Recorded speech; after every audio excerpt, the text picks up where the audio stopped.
Agir, c'est une entreprise d'économie sociale. C'est-à-dire là, qu'on vend des services dans différents départements, dans différents créneaux, pour répondre aux besoins de nos 13 corporations membres.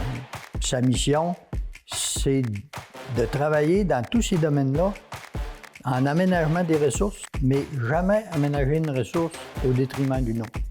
On est là pour offrir une expertise à nos corporations, aux gens, des municipalités autour de la MRC. La forêt est un bien public. Le bien public-là génère des sommes qui redeviennent disponibles aux citoyens de la municipalité. C'est tous des bénévoles qui ont voulu faire une foresterie différente dans les territoires à proximité des municipalités, des villages, pour que ça amène le plus de retombées possible en donnant des occasions d'affaires à des organismes, des entreprises comme nous autres. Bien, on en crée encore plus de la richesse.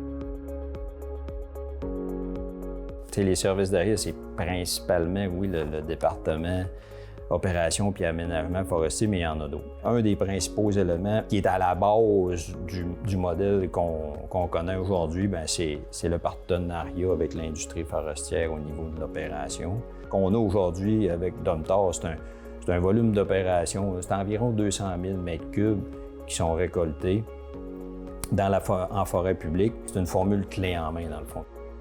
Au niveau de l'agro-environnement, ben, c'est des aménagements durables qui intègrent des arbres et des arbustes. Ça, on en fait surtout en milieu agricole.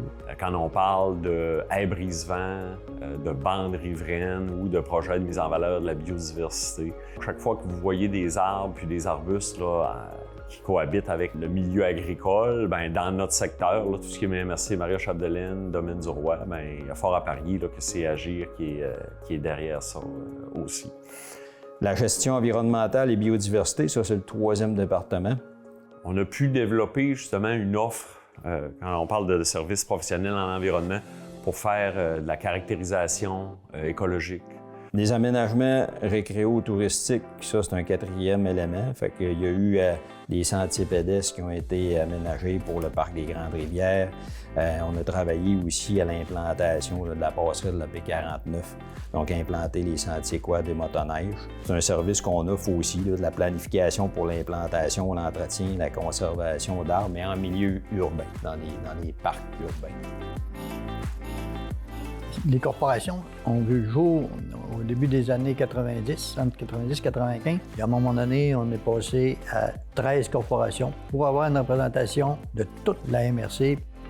Pour répondre aux besoins de nos 13 corporations membres.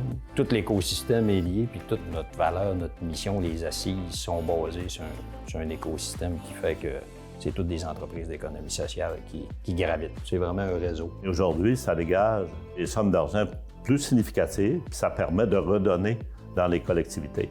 Toutes les municipalités de Maria-Chapdelaine sont représentées, donc il y aurait des retombées partout. Les municipalités, il s'est fait des choses grâce à les retombées qu'on amène, que ça soit une patinoire, que ça soit de l'aide aux démunis. Un exemple de ça, c'est les grands jardins. Pour la CAFEN, ça fait plus de 60 000 $ qu'on verse pour cette organisation-là. Ils ont fait des aménagements qui servent à toute la population, qui permettent à la population de se regrouper puis de socialiser. Pour la corporation de Sainte-Élisabeth-de-Peroux, l'argent qui nous est, c'est le seul argent qui vient d'Agir. C'est notre source de revenus. Ça représente 523 000 $ qui a été investi dans la municipalité de Saint-Stanislas via la Corporation des jardins forestiers.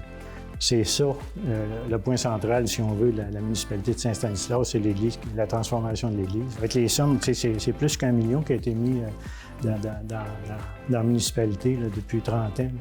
Concrètement, Agir nous aide monétairement, mais aussi avec leur support en rapport avec leur expertise. Mais pour aller chercher des sommes un peu plus importantes, bien, on a toujours besoin d'un bailleur de fonds pour nous, pour avoir le 10 ou le 20 qu'on a besoin. Donc, le fonds Agir est là.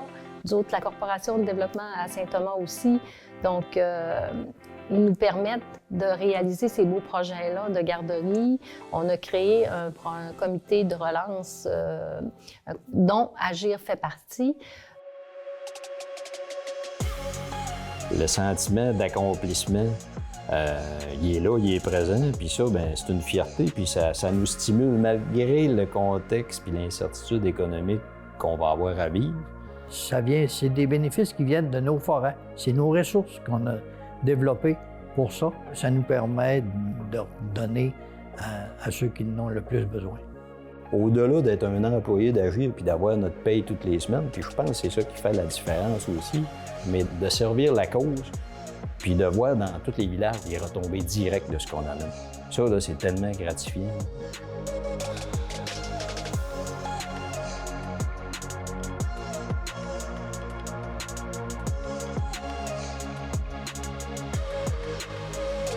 Agir, c'est innovant, il y a de la rigueur, c'est multidisciplinaire, c'est authentique.